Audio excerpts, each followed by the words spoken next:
On me demande souvent de réduire à 40 minutes mon message. Fait que la dernière fois, j'avais 2 heures de matériel que j'ai essayé de réduire en 40 minutes. Mais là, on augmente le défi pour mettre ça en 20 minutes. Fait que là, j'ai 3 heures de matériel à en mettre en 20 minutes. Écoutez, d'abord, c'est toujours un honneur puis, que je dois regarder comme vraiment devant le Seigneur, de partager. Un titre, j'ai l'impression que je vais aller dans le sens contraire du poil ce matin. Mais je le fais à partir des textes de l'Écriture. Mais bon, la réalité des besoins et du manque, voir l'épreuve en noir et blanc et découvrir de la couleur. Je suis touché des fois de voir comment les gens vivent des traumatismes intérieurs, des épreuves. Puis je me dis, bon, bien, comment on peut ramener de la couleur? La couleur, on pourrait dire, c'est la paix de l'esprit, la joie, etc. Comment on peut ramener tout ça? Alors, j'ai été quand même inspiré, j'espère, inspiré de l'esprit, de faire un tour d'horizon, comme j'aime à faire. Mais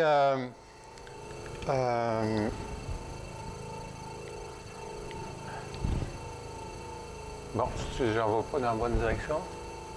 Sur quoi je dois peser pour ça?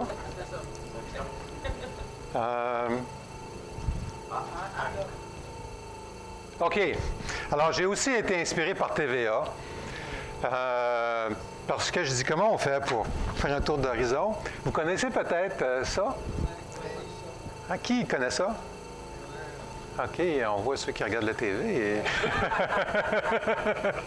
Moi, je la regarde, cette émission-là. C'est la danse. C'est Jean-Marc Généreux qui ont parti l'émission Révolution.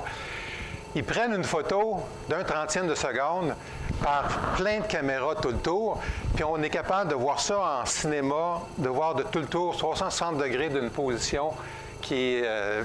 tout le monde met beaucoup d'énergie pour ça. Bien, je voudrais le faire aujourd'hui à partir de... Bon, un petit coup, Claude. Les manques dans nos vies, 4 prises de vue. Donc, c'est sûr que c'est une photo d'un 30e de seconde, on va faire juste des photos, mais je pense que de faire un tour d'horizon peut nous aider. Alors, un autre? Claude? Oui. Donc, le premier tour, c'est le psaume 44. C'est le peuple de Dieu qui est en besoin de protection de Dieu devant ses ennemis. Et puis, contrairement à ce qu'on disait dans le chant, on va s'approcher du Dieu qui semble dormir. Alors, le Dieu qui amène la bonté, puis là, il semble que Dieu est en train de dormir, donc ça défrise un petit peu. Le deuxième, ça va être dans Luc, la veuve. Vous connaissez ce passage, la veuve qui va voir le juge inique, et puis qui est en besoin de justice. Elle va exprimer son besoin avec détermination. Le troisième, Job. Ça, c'est l'exemple de celui qui a vécu des manques. Il y a le champion, il y a un manque extrême. Mais il va passer du manque extrême à la plénitude. Puis le quatrième, c'est dans Romains, c'est un enseignement. C'est au cœur d'un passage clé, je pense, dans l'Épître aux Romains. Nos besoins lors des détresses et les épreuves du présent, trouver grâce et provision à ce moment-là.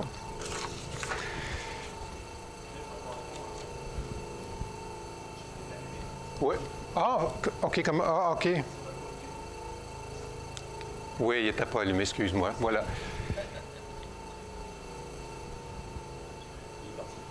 Oui.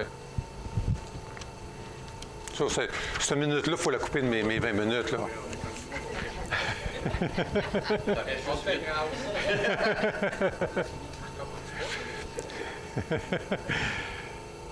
On a perdu le PowerPoint. Mais écoutez, je vais quand même commencer sur le psaume 44. C'est un psaume qui est vraiment surprenant. C'est peut-être pour ça que je l'ai aimé depuis des années, que je le médite. C'est un psaume dans lequel il n'est pas standard. Il n'est pas l'enseignement typique du Dieu, puis souvent de notre approche qu'on a, puis qu'on peut pratiquer le matin dans notre culte.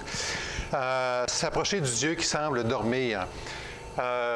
Claude a partagé, dans le fond, qu'on est une puce face à un grand Dieu. Et puis, les louanges disaient « Ta bonté me poursuit ». Puis là, on a la puce qui s'en va parler à Dieu d'une façon assez radicale. la petite puce qui va encore parler à Dieu. Alors, qu'est-ce qu'on a? Il y a 6 points. J'ai le psaume à côté pour ceux qui demanderont le PowerPoint. J'essaie de les mettre dans les 6 catégories qui nous aident à comprendre. Mais comme on a peu de temps, je vais juste regarder les portions. Ce qu'il dit, le psalmiste, puis là, il parle au niveau d'une communauté, Israël. Les autres vont être au niveau personnel, les autres exemples. Mais ce tableau-ci, nous avons cru et nous croyons encore. Confession. Nous sommes corrects, nous sommes dans l'Alliance, nous avons cru et nous croyons encore face à nos ennemis, recevoir notre pays. C'est ça, puis il relate l'histoire vécue d'Israël. Le deuxième, qui est un peu étonnant, essentiellement est en train de dire « nous sommes fidèles ». Il me semble que les humains, c'est pas nécessairement une bonne voie, là. Regardez donc votre pauvreté. Mais là, ici, nous sommes fidèles. On te célèbre, on glorifie Dieu, on est fidèle à l'Alliance. C'est peut-être pas un signe de perfection dans l'Alliance, mais il ne va pas vers les idoles, puis il reste attaché au Dieu d'Israël. Et Dieu en est témoin, il va même dire ça. Il dit, Dieu ne le saurait-il pas, lui qui connaît le secret des cœurs. Il dit, t'es témoin qu'on est fidèle. Oh boy, c'est un petit peu différent. Il n'y a pas de confession de péché ici, dans sa demande. Fait qu'il arrive au point après, il y a des blâmes à faire envers Dieu. Il nous repousse, il nous abandonne dans la honte et la moquerie, dans l'ombre de la mort, face à nos ennemis. Puis là, il y en a plein de choses qui se plaignent de Dieu. Tu dis, wow! Quatrièmement, il va exprimer son vécu difficile. On est dans la honte, la confusion, la misère. Il va parler de quand notre âme était battue dans la poussière. Donc, il va parler de son vécu, de son état. Il va faire sa demande, que Dieu se réveille, nous secourt et nous délivre. C'est OK, quand même. Il me semble que c'est peut-être pas le psaume qu'on va prendre pour aller évangéliser les gens. Hein? Puis je me dis, tabarouette, Dieu a mis ça dans sa parole. Après ça, il va exprimer sa confiance petitement. Il va finir à la fin, oui, délivre-nous, lève-toi, un petit maigre à cause de ta bonté. Bon, il finit dans la foi. Comme il a commencé dans la foi, on a confiance en toi, puis un petit maigre, c'est vraiment quelque chose. Puis je dis, bon, ces textes-là surprenants, il y a des leçons à aller chercher.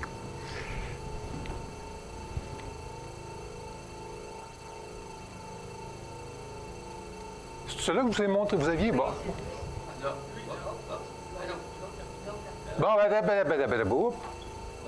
Bon, voilà. Qu'est-ce qui arrive? D'abord, Dieu nous permet un mode d'expression honnête du cœur. Honnête à partir de notre vécu. Honnête à partir de qu'est-ce qu'on perçoit. Une invitation pour exprimer qu'est-ce qu'il y a derrière ça, nos manques. Pour le psalmiste, le manque de la présence de Dieu avec eux, le manque de sa protection. Et puis, c'est un élément connecteur qui va se retrouver dans les 3 autres tableaux. Là, le point 2, moi, c'est le premier qui m'a frappé depuis des années. Le point 2, il m'a moins frappé, mais il est vraiment dans le texte. Comment ça, Dieu est dans le sommeil? Le vivre l'apparent et choquant sommeil de Dieu. Maintenant, si je fais l'exégèse de vos vies, vous allez pouvoir trouver des temps où vous avez l'impression que Dieu sommeille. Puis là, j'aimerais ça qu'on puisse s'y connecter ce matin, aussi à ce volet-là. On n'enlève rien à la bonté de Dieu, mais c'est une réalité. Puis les points qu'on peut voir là-dessus, c'est que Jésus-Christ l'a vécu dans le psaume 44. Marc Girard, qui sont dans son commentaire sur les psaumes, rappelle, il prend point par point les éléments du psaume 44 pour dire comment Jésus l'a vécu. Il a été rejeté, vendu à un vil prix, mené à l'abattoir, en dépit d'une innocence sans faille. Donc, Jésus a vécu ce côté-là du psaume 44 également, ce qui va être un grand encouragement. Mais aussi, c'est l'épreuve du cheminement spirituel auquel nul ne peut échapper. Personne ne peut échapper à l'épreuve, croyant ou incroyant. Et puis, le drame de toutes les victimes de l'histoire. Et troisièmement, on se rappelle que le salut de toute l'humanité et des nations repose tout entier entre les mains du Dieu d'amour, maître de l'histoire. Notre part importante demeure deuxième, toujours. Alors, on a un autre exemple, c'est celui de Luc. C'est la veuve, essentiellement. Je regarde mon temps en même temps, là. Dans le cas de Luc, la veuve, Jésus prend l'exemple de la veuve qui va voir le juge pour dire, prenez exemple sur la veuve. La veuve va insister auprès du juge, qu'on a souvent dit inique. En réalité, il n'y a aucune empathie, aucune compassion, et aucune sympathie. T'sais, lui, il fait ça, il veut avoir de l'argent, ou je ne sais pas son motif, du pouvoir, quoi que ce soit. Mais il est assis sur le tribunal. C'est lui qui a le pouvoir, la capacité de faire des choses. Puis ce qu'il y a comme exemple, pourquoi Jésus nous donne cet exemple-là, dans Luc 18, tu as l'impression, coudonc, il donne l'exemple, quelqu'un qui va voir le juge qui ne veut rien savoir pour ses besoins. Prenez exemple pour faire de même avec le Père. Il n'est certainement pas en train de nous dire que le Père va être comme le juge unique, mais il y a des qualités de cette personne-là. Elle a des besoins. On revient à notre fameux besoin. Épreuve, besoin. Elle est connectée à son manque de justice, son besoin, et puis elle est déterminée d'aller chercher des provisions. Les provisions, dans son cas, c'est un juge qui n'a pas beaucoup d'empathie pour les personnes, mais elle le prend et elle insiste pour son besoin. Alors, il n'y a pas de Dieu dans l'exemple de la veuve, mais c'est ça qui ressort.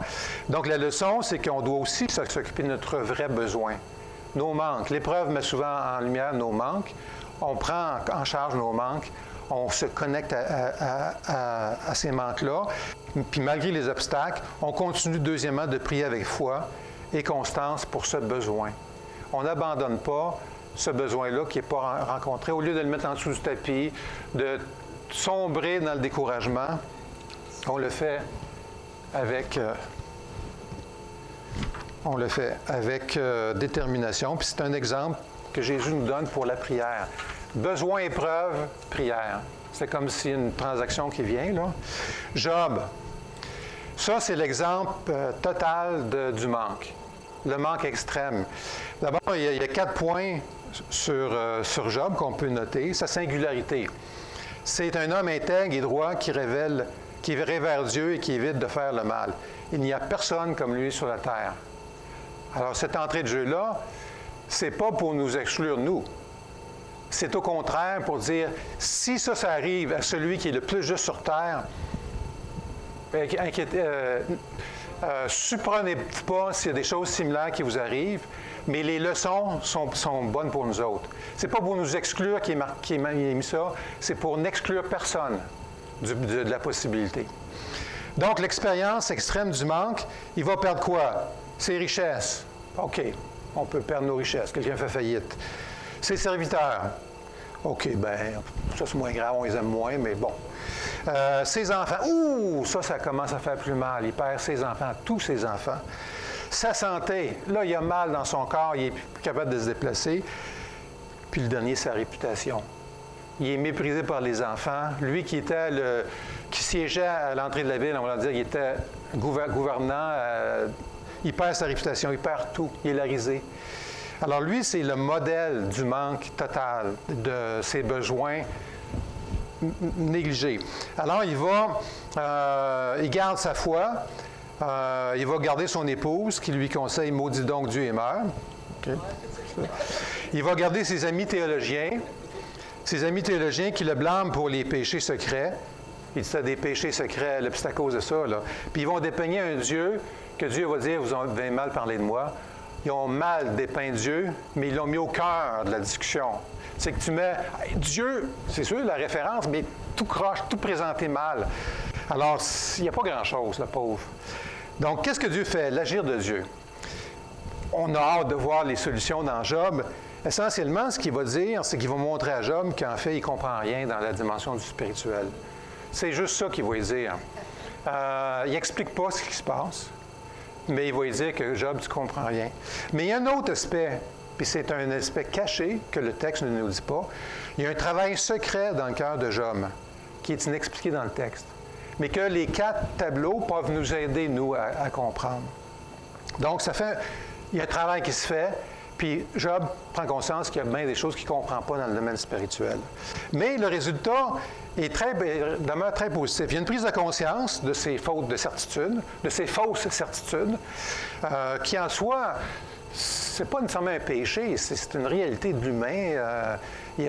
il y avait des fausses certitudes. Ça fait partie du péché global, mais on ne peut pas dire que c'est une faute à confesser. Il faut toute la confesser. On a toutes des fausses certitudes à des places. Puis ensuite, il va y avoir une guérison face à l'incompréhension de Dieu. Il y a une incompréhension universelle de Dieu. On a des choses qu'on comprend, qu'on sait, mais au fond, il y a une incompréhension universelle qu'on est exposé à pouvoir redécouvrir. Et puis lui, il y a une guérison face à ça. Une meilleure compréhension de Dieu qui va dire, bien là, je t'avance Dieu, j'avais entendu parler de toi, maintenant mes yeux t'ont vu.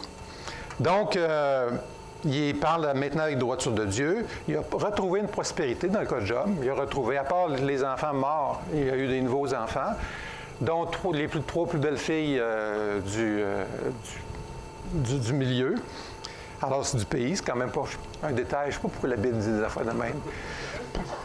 3 filles, il aurait pu dire j'ai 3 filles, mais là, tous les 3 plus belles, Caroline. Puis il est cité aux côtés de Noé et Daniel par Ézéchiel ou par Jacques pour sa fidélité. Donc, il a pris quelque chose, il s'est passé quelque chose de bien et de riche. Là, j'ai un petit dessin, ça va être le dernier tableau. C'est dans Romains. Je suis en train d'étudier Romains.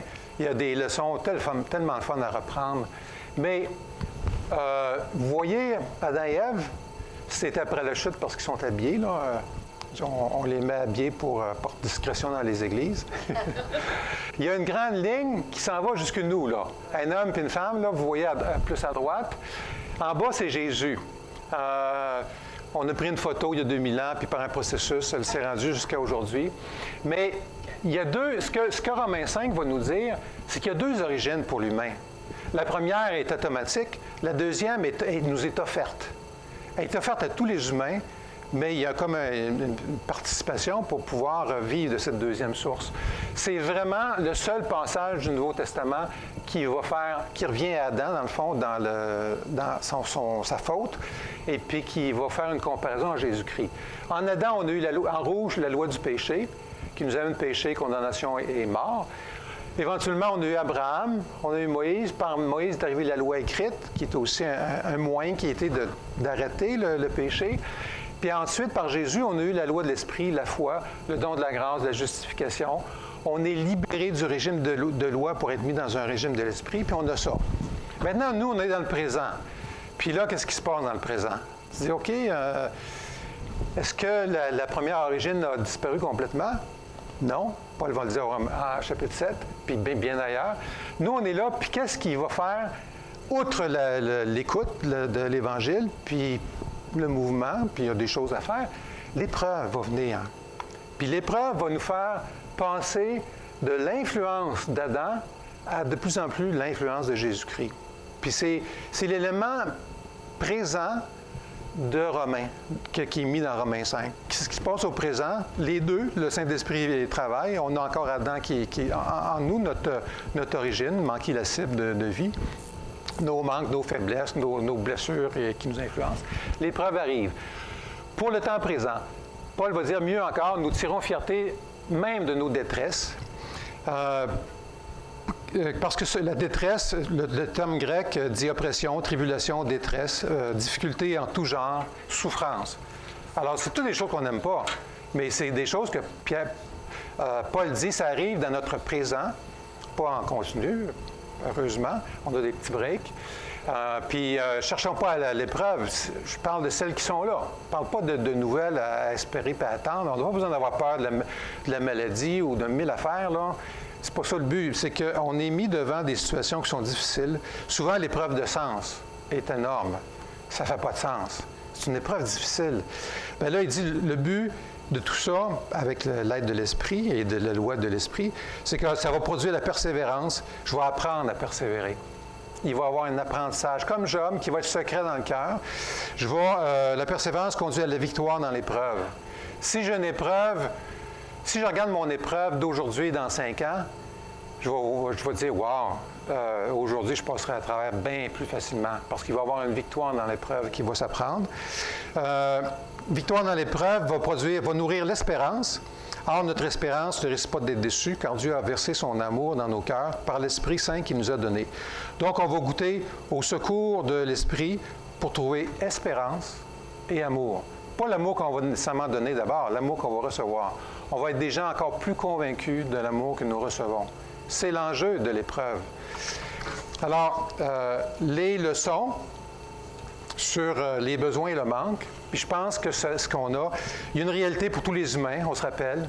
On a vu 3 exemples de souffrance et l'enseignement de Paul qui la met au cœur de l'Évangile. Mais la fierté de Paul, c'est qu'il y a un sens. Il y a quelque chose de positif. Deuxièmement, à nous d'identifier nos besoins et le manque et ne pas les mettre sous le tapis. Pour moi, c'est un élément fondamental de tous les textes. Vos besoins, là, identifiez-les, nommez-les, partagez-les entre vous, parce qu'en apprenant à le partager avec des humains, on apprend à le partager avec Dieu aussi, on se facilite à le faire. On exprime nos besoins à Dieu avec honnêteté et confiance. Ça se peut que nos besoins aient besoin d'être lus. On les nomme au début, je suis écœuré de telle affaire, il me manque ci, il me manque ça. Puis à un moment donné, on vient avec plus de précision en disant, Seigneur, ce qui me manque, là, moi, je me sens abandonné. Puis j'ai besoin d'amour, j'ai besoin de relation. Puis on vient avec quelque chose on relie notre besoin avec plus de clarté et plus de vrai. Puis en dernier, bien, il y a des gains concrets en jeu pour apprendre la persévérance, obtenir la victoire, grandir en espérance, devenir mature. Alors voilà qui est le petit partage. Pour ceux qui veulent aller plus loin, bien, vous pouvez demander une copie du PowerPoint pour revoir plus en détail. Là, évidemment, on y va vite aujourd'hui. Ou rendez-vous à la soirée de partage qui est ce mardi à 19h30 sur Zoom. Alors voilà, excusez, j'ai 21 minutes 24, mais moins la minute sautée, je suis en plein dedans.